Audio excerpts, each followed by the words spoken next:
ಓದ್ಕೊಂಡು ಬಂದಿದ್ದೀರಾ? ಅದು ಮೇಡಮ್ ಓದ್ಕೊಂಡು ಬಂದಿದ್ದೀವಿ. ಏನು ಹುಡುಗಿ ಮಾತ್ರ ಹೌದು ಅಂತಿದ್ದಾರೆ, ಹುಡುಗ ಮಾತ್ರ ಬಾಯಿ ಬಿಡ್ತಾ ಇಲ್ಲ. ಯಾಕೋ ನೀವು ಯಾರು ಓದ್ಕೊಂಡು ಬಂದಿಲ್ವಾ? ಹೇಗೆ ನೀವು ಓದ್ಕೊಂಡು ಬಂದಿಲ್ವೇನೋ? ನಾನು ಮೊನ್ನೆ ಹೇಳಿದ್ದೆ ತಾಯಿ ಓದ್ಕೊಂಡು ಬರ್ಬೇಕಂತ ಅಂದ್ಬಿಟ್ಟು ಇನ್ಸ್ಪೆಕ್ಟರ್ ಬರ್ತಾರೆ ಅಂತ ಅಂದ್ಬಿಟ್ಟು ಸ್ಕೂಲ್ಗೆ. ಯಾಕೋ ಓದ್ಕೊಂಡು ಬಂದಿಲ್ವಾ ನೀನು? ಓದ್ಕೊಂಡು ಬಂದಿದ್ದೀನಿ ಮೇಡಮ್. ಓದ್ಕೊಂಡು ಬಂದಿದ್ದೀರೋ ಅದೇನ್ ಮಾಡ್ಕೊಂಡು ಬಂದಿದ್ದೀರೋ? ಈಗ ಇನ್ಸ್ಪೆಕ್ಟರ್ ಬರ್ತಾರೆ, ಸರಿಯಾಗಿ ಉತ್ತರ ಕೊಡಬೇಕು. ಯಾರಾದ್ರೂ ಸರಿಯಾಗಿ ಉತ್ತರ ಕೊಡಲಿಲ್ಲ ಅಂದ್ರೆ ಬಿಸಿಲಲ್ಲಿ ಅವರಿಗೆ ಪ್ರಾಣ ಬಗ್ಗಿಸ್ತೀನಿ ಅವ್ರು ಹೋದ್ಮೇಲೆ. ಏನಾದ್ರೂ ನೀವು ಸ್ಟೂಡೆಂಟ್ ಸರಿಯಾಗಿ ಉತ್ತರ ಕೊಟ್ಟಿಲ್ಲ ಅಂದ್ರೆ ಅವಾಗ ಐತೆ ನಿಮಗೆ. ಮೇಡಮ್ ನೀವೇ ಯೋಚನೆ ಮಾಡಬೇಡಿ. ಅವ್ರು ಏನು ಕ್ವಶ್ಚನ್ ಕೇಳಿದ್ರು ನಾವು ಉತ್ತರ ಹೇಳ್ತೀವಿ. ನಾವು ಗೊತ್ತಲ್ಲ ಹೆಂಗೆ ಅಂತಂದು. ನಾನು ಸ್ಟೂಡೆಂಟ್ ತಾನೇ, ನಿಮ್ ಬಗ್ಗೆ ನನಗೆ ಗೊತ್ತಿಲ್ವಾ? ಅದೆಲ್ಲ ಗೊತ್ತಿರೋದಕ್ಕೆ ನಿಮ್ಗೆಲ್ಲ ಇದನ್ನ ಹೇಳ್ತಿರೋದು, ಸರಿಯಾಗಿ ಉತ್ತರ ಕೊಡಿ ಅಂತಂದು. ಅದಕ್ಕೆ 2 ದಿನ ಮುಂಚೆ ಹೇಳಿದ್ವಿ ಇನ್ಸ್ಪೆಕ್ಟರ್ ಬರ್ತಾರೆ ಸರಿಯಾಗಿ ಓದ್ಕೊಂಡು ಬರ್ಬೇಕು ಅಂತಂದವ. ಏನಾದ್ರೂ ಟೆಸ್ಟ್ ಕೊಟ್ಟರು ಅಷ್ಟೇ ಒಂದು ಕ್ವಶ್ಚನ್ಗೂ ಸರಿಯಾಗಿ ಆನ್ಸರೇ ಮಾಡೋದಿಲ್ಲ. ಈಗ ಇನ್ಸ್ಪೆಕ್ಟರ್ ಬರ್ತಾರೆ, ಅವ್ರು ಕೇಳಿದ ಪ್ರಶ್ನೆಗೆ ಸರಿಯಾಗಿ ಉತ್ತರ ಕೊಟ್ಟು ನನ್ನ ಮರ್ಯಾದೆ ಉಳಿಸ್ರಿ. ಮೇಡಮ್ ನೀವೇ ಯೋಚನೆ ಮಾಡ್ತೀರಾ? ನಾವು ನಿಮ್ಮ ಮರ್ಯಾದೆನ ಹೆಂಗ್ ಕಾಪಾಡ್ತೀವಿ ನೋಡಿ. ಅವ್ರು ಏನಾದ್ರು ಏನ್ ಪ್ರಶ್ನೆ ಕೇಳಿದ್ರು ನಾವು ಅದಕ್ಕೆ ತಕ್ಕನ ಉತ್ತರ ಕೊಟ್ಟು ಅವ್ರು ಇನ್ನೊಂದ್ಸರಿ ಇನ್ಸ್ಪೆಕ್ಟರ್ ಸ್ಕೂಲ್ ಕಡೆ ಬರಬಾರ್ದು ಹಂಗ್ ಮಾಡ್ತೀವಿ ನೋಡಿ. ಈ ರಮೇಶ ಏನು ಹೇಳ್ತಾ ಇದೀಯಾ? ಇನ್ನೊಂದ್ಸರಿ ಈ ಕಡೆ ಬರಬಾರ್ದು ಅಂತಂದ್ರೆ ಇನ್ಸ್ಪೆಕ್ಟರ್ಗೆ? ಅಯ್ಯೋ ಮೇಡಮ್ ನೀವೇ ತಪ್ಪಾಗಿ ತಿಳ್ಕೊಂತೀರಾ. ಅವ್ರು ಏನ್ ಕ್ವಶ್ಚನ್ ಕೇಳಿದ್ರು ನಾವು ಅದಕ್ಕೆ ತಕ್ಕನ ಉತ್ತರ ಕೊಟ್ಟು ಇವ್ರಿಗೆಲ್ಲ ಬುದ್ಧಿವಂತರು ಹುಡುಗರು ಅಂತಂದು ಹೇಳಿ ತಿಳ್ಕೊಂಡಂಗೆ ಮಾಡ್ತೀವಿ. ತಿರ್ಗಾ ಏನ್ ಚೆಕ್ ಮಾಡೋ ಅವಶ್ಯಕತೆ ಇಲ್ಲ ಅನ್ಸ್ಬೇಕು. ಮತ್ತೆ ಇನ್ಸ್ಪೆಕ್ಟರ್ ಅವ್ರು ಯಾವ ತರ ನಾವು ಉತ್ತರ ಕೊಡ್ತೀವಿ ಅಂತ ಹೇಳಿದ್ವಿ ಮೇಡಮ್ ನಾವು. ನೀವೆಲ್ಲ ಅದೇನು ಉತ್ತರ ಕೊಡ್ತೀರೋ ಬಿಡ್ತೀರೋ, ನನ್ನ ಮರ್ಯಾದಿನ ಏನೋ ಮೇಲೆ ಗೆದ್ಕೊಂಡು ಹೋಗ್ತೀರೋ, ಏನ್ ಪಾತಾಳ ತಿಳಿಸ್ತೀರೋ ಏನೋ ಒಂದು ಗೊತ್ತಿಲ್ಲ. ದೇವ್ರ ಒಬ್ಬಿಗೆ ಬಲ್ಲ. ಇವಾಗ ಇನ್ಸ್ಪೆಕ್ಟರ್ ಬರ್ತಾರೆ, ಏನ್ ಪ್ರಶ್ನೆ ಕೇಳಿದ್ರು ಅದಕ್ಕೆ ಕರೆಕ್ಟಾಗಿ ಉತ್ತರ ಮಾಡಿ ಉತ್ತರ ಕೊಡಿ ನೋಡೋಣ ಅದೇನು ಉತ್ತರ ಕೊಡ್ತೀರಾ ಅಂತಂದು. ಹಲೋ ಮೇಡಮ್, ನಮಸ್ಕಾರ. ನಮಸ್ಕಾರ, ಬನ್ನಿ ಸರ್. ಇಲ್ಲಿ ಮೇಡಮ್ ಅವರೇ, ನಿಮ್ ಸ್ಟೂಡೆಂಟ್ ಎಲ್ಲ ಚೆನ್ನಾಗಿ ಓದ್ತಾ ಇದಾರಾ? ಎಲ್ಲ ಟೆಸ್ಟ್ ನಲ್ಲಿ ಚೆನ್ನಾಗಿ ಮಾರ್ಕ್ಸ್ ತೆಗಿತಾ ಇದಾರಾ? ಹೌದು ಸರ್, ಅದು ಟೆಸ್ಟ್ ನಲ್ಲಿ ಔಟ್ ಆಫ್ ಮಾರ್ಕ್ಸ್ ತೆಗಿತಾರೆ. ತುಂಬಾ ಚೆನ್ನಾಗಿ ಆನ್ಸರ್ ಮಾಡ್ತಾರೆ ಸರ್. ನೀವು ಯಾವ್ದಕ್ಕನ ಕ್ವಶನ್ ಕೇಳಿ ಸರ್, ಅವರು ತುಂಬಾ ಚೆನ್ನಾಗಿ ಉತ್ತರ ಕೊಡ್ತಾರೆ ಸರ್. ಯಾಕೆ ಮೇಡಮ್ ಅವರೇ ನಿಮ್ಗೆ ಡಲ್ ಆಗಿದೆ? ಯಾಕೋ ಡೌಟ್ ಆಗಿ ಹೇಳ್ತಾ ಇದ್ದೀರಾ? ಅದೇನಿಲ್ಲ ಸರ್, ನನಗೇನು ಡೌಟ್ ಇಲ್ಲ. ನಮ್ಮ ಮಕ್ಕಳು ತುಂಬಾ ಚೆನ್ನಾಗಿ ಆನ್ಸರ್ ಕೊಡ್ತಾರೆ ಸರ್ ಅಂತ ನನಗೆ ನಂಬಿಕೆ ಇದೆ. ನೀವು ಯಾವ ಪ್ರಶ್ನೆ ಕೇಳಿ ಸರ್, ಬೇಕಾದ್ರೆ ಕೇಳಿ, ಅವ್ರು ಹೇಳ್ತಾರೆ, ಉತ್ತರ ಕೊಡ್ತಾರೆ ಸರ್. ಸರಿ, ನಾನು ಇವಾಗ ಸ್ಟೂಡೆಂಟ್ ಎಲ್ಲ ಕ್ವಶನ್ ಕೇಳ್ತೀನಿ, ನೀವು ಸ್ವಲ್ಪ ಹೊರಗೆ ನಿಂತೀನಿ. ಆಯ್ತು ಸರ್, ನಾನು ಹೊರಗಡೆ ಇದ್ದೀನಿ, ನೀವು ಕ್ವಶನ್ ಕೇಳಿ. ಅಯ್ಯೋ, ನಾನು ಈ ಟೆಸ್ಟ್ ನಲ್ಲಿ ಔಟ್ ಆಫ್ ಹೋಗ್ತಾ ಇದ್ದಾರೆ ಅಂತ ಹೇಳ್ಬಿಟ್ಟಿದ್ದೀನಲ್ಲ, ಅದೇನು ಉತ್ತರ ಕೊಡ್ತಾರೋ ಏನೋ ಅದು ಹೇಳೇ ಬಲ್ಲ. ಅಯ್ಯೋ, ನನ್ನಂತೂ ಟೆನ್ಷನ್ ಆಗ್ಬಿಟ್ಟಿದೆ.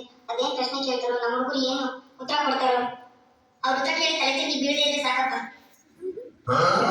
ಎಲ್ಲ ನಿಮ್ಮ ಹೆಸರು ಹೇಳಿ, ಒಬ್ಬೊಬ್ಬರೇ ಹೇಳಿ. ಸರ್ ನನ್ನ ಹೆಸರು ಮಂಜುನಾಥ್ ಸರ್. ಸರ್ ನನ್ನ ಹೆಸರು ಸುರೇಶ ಸರ್. ಸರ್ ನನ್ನ ಹೆಸರು ರಮೇಶ ಸರ್. ಸರ್ ನನ್ನ ಹೆಸರು ರೋಜಿ ಸರ್. ನನ್ನ ಹೆಸರು ರಶ್ಮಿ ಸರ್. ನನ್ನ ಹೆಸರು ಪಿಂಕಿ ಸರ್. ಓಕೆ, ಇವಾಗ ಯಾರು ಮೊದಲು ಫಸ್ಟ್ ಕ್ವಶನ್ ಕೇಳೋದು? ಸರ್ ಹುಡುಗಿ ಕೇಳಿ ಸರ್. ಹುಡುಗಿ ಯಾವಾಗ ಫಸ್ಟ್ ಅಲ್ಲ ಸರ್ ಎಲ್ಲಾದ್ರೂ. ಮುಂದೆ ಆರಣ್ಯ, ಯಾಕೆ ನೀನು ಫಸ್ಟ್ ಹೇಳು? ಹುಡುಗ ಯಾವಾಗ ಫಸ್ಟ್ ಅಂತೀರಲ್ಲ ನೀವು ಫಸ್ಟ್ ಹೇಳಿ. ನೀವೇ ಯಾಕೆ ಮುಂದೆ ಆರಣ್ಯ ಯಾವಾಗ ಹುಡುಗ ಫಸ್ಟ್ ಅಂತೀರಲ್ಲ, ಇವಾಗ ನೀವು ಫಸ್ಟ್ ಹೇಳಿ. ಅಯ್ಯೋ, ಅವ್ರು ಫಸ್ಟ್ ನೀವು ಫಸ್ಟ್ ಅಂತಿದ್ದಾಯ್ತು. ಮೊದಲು ಕೇಳ್ತೀನಿ, ಯಾರೋ ಒಬ್ರಿಗೆ ಹೇಳಿ ಕ್ವಶನ್. ಈಗ ಹುಡುಗರಿಗೆ ಕ್ವಶನ್ ಫಸ್ಟ್ ಹೇಳ್ತೀನಿ, ಹುಡುಗರೇ ಮೊದಲು ಹೇಳ್ಬೇಕು. ಸೂರ್ಯ ಭೂಮಿಯಿಂದ ಎಷ್ಟು ದೂರ ಇದ್ದಾನೆ ಹೇಳೋ ಮಂಜ? ಸರ್ ನಮ್ಮ ಮನೆಯಿಂದ 3ನೇ ಮನೆ ಬಿಟ್ಟರೆ 4ನೇ ಮನೆಯಲ್ಲಿ ಸೂರ್ಯ ಇರೋದು ಸರ್. ಯಾರು ಸೂರ್ಯ? ಸರ್ ನನ್ನ ಫ್ರೆಂಡ್ ಸೂರ್ಯ ಸರ್. ನನ್ನ ಮನಕ ಇವಾಗ ಆ ಸೂರ್ಯ ನನ್ನ ಕೇಳಿದ್ದು ಬೇರೆ, ನಮಗೆ ಬೆಳ್ಳಿ ಹತ್ರ ಬೆಳೆ ಕೊಡ್ತಾರಲ್ಲ ಆ ಸೂರ್ಯ ಕೇಳಿದ್ದನು. ರಮೇಶ, ನೆಕ್ಸ್ಟ್ ನೀನ್ ಹೇಳು ಕ್ವಶನ್ ಕೇಳ್ತೀನಿ, ಆನ್ಸರ್ ಹೇಳಿ. ಹೇಳಿ ಸರ್. ಮೊದಲನೇ ಪಾಣಿಪಟ್ ಕದನ ಯಾವಾಗ ನಡೆಯಿತು? ಸರ್ ಮೊದಲನೇ ಪಾಣಿಪಟ್ ಕದನ ಬೆಳಿಗ್ಗೆ ಆಗಿದೆ ಸರ್. ನಾನು ಕೇಳಿದ್ದು ಮೊದಲನೇ ಪಾಣಿಪಟ್ ಕದನ ಯಾವಾಗ ನಡೆದಿದ್ದು ಅಂತ ಇಸ್ವಿ ಕೇಳಿದ್ದು ನಾನು. ಸರ್ ಇಸ್ವಿ ಗೊತ್ತಿಲ್ಲ, ಅದಕ್ಕೆ ನಾನು ಬೆಳಿಗ್ಗೆ ನಡೆದಿದ್ದು ಅಂತ ಹೇಳಿದ್ದು. ಯಾಕಂದ್ರೆ ಅವರು ಯಾರು ಯುದ್ಧ ಮಾಡಿದ್ರೆ ಯಾರು ಚುಚ್ತಾರೆ ಅಂತ ಗೊತ್ತಾಗೋದಿಲ್ಲ ಸರ್. ನಿಮ್ಗೆ ಏನು ಹೇಳಕ್ಕಾಗಲ್ಲ, ನೀವು ಕಲಿಸ್ಕೊಟ್ಟಿದ್ರಲ್ಲ ನಿಮ್ ಟೀಚರ್ ಹೇಳ್ಬೇಕೆಲ್ಲ. ನೆಕ್ಸ್ಟ್ ಸುರೇಶ, ನೀನ್ ಹೇಳು. Yes sir. ಲೋ ಸುರೇಶ, ನೀನ್ ಹೇಳು, ಲಿಂಗದಲ್ಲಿ ಎಷ್ಟು ವಿಧ? 6 ಇದೆ ಸರ್. ಅವು ಯಾವ್ಯಾವ ಹೇಳು? ಪುಲ್ಲಿಂಗ, ಸ್ತ್ರೀಲಿಂಗ, ನಪುಂಸಕಲಿಂಗ, ನಮಸಿದ್ಲಿಂಗ, ನೀವು ಗುರುಲಿಂಗ, ಮತ್ತೆ ಶ್ರೀಲಂಕಾದ ಬೋರ್ಡರ್ ಮಾಲಿಂಗ. ಕೇಳ್ತಿದ್ರೆ ಅದಕ್ಕಿಂತ ಕಾನ್ಫಿಡೆನ್ಸ್ ಡಾಟಾ ಬೀಳೋದನ್ನು ಆಗ್ತಾ ಇದ್ರು ಅಂತ ಉತ್ತರ ಕೊಡ್ತಾ ಇದ್ರು. ನೆಕ್ಸ್ಟ್ ಏನ್ ಮಾಡಿ ರೋಸಿ, ನೀನ್ ಹೇಳಮ್ಮ. Yes sir. ಬೆಟ್ಟ ಹತ್ತೋದಕ್ಕೆ ಯಾವ ಎನರ್ಜಿ ಬೇಕು? Sir string sir. ಅದೇನಮ್ಮ? ಸರ್ ನಾನು ಟಿವಿನಲ್ಲಿ ನೋಡಿದ್ದೀನಿ ಸರ್, ಕೆಳಗಡೆ ಗ್ರೌಂಡ್ ಫ್ಲೋರಿಂದ ಮೂರನೇ ಫ್ಲೋರಿಗೆ ಹುಡುಗಿ ನೆನ್ಕೊಂಡು ಹೋಗ್ತಾ ಇಲ್ಲ ಸರ್ ಅವನು. ಅದಕ್ಕೆ ಟಿವಿನಲ್ಲಿ ಹೇಳಿದ್ದಾರೆ ಸರ್, ಸ್ಟೀಮ್ ಕುಡಿದ್ರೆ ಎನರ್ಜಿ ಬರುತ್ತೆ ಅಂತ ಅಂದ್ಬಿಟ್ಟು. ಅದಕ್ಕೆ ಬೆಟ್ಟ ಹತ್ತಬೇಕಂದ್ರೆ ಸ್ಟೀಮ್ ಕುಡಿದ್ರೆ ಹತ್ತಿ ಸರ್, ತುಂಬ ಫಾಸ್ಟ್ ಆಗಿ ಹತ್ತಿ ಸರ್. ಅದಕ್ಕೆ ನಾವು ಅಲ್ಲ, ನಾನು ಹುಡುಗರೇ ಫಸ್ಟ್ ಆಗಿ ಆನ್ಸರ್ ಮಾಡ್ತಾ ಇದ್ದಂದ್ರೆ ಹುಡುಗಿರು ನೀವು ಅದೇ ತರ ಫಸ್ಟ್ ಆಗಿ ಆನ್ಸರ್ ಮಾಡ್ತಾ ಇದ್ರಲ್ಲ.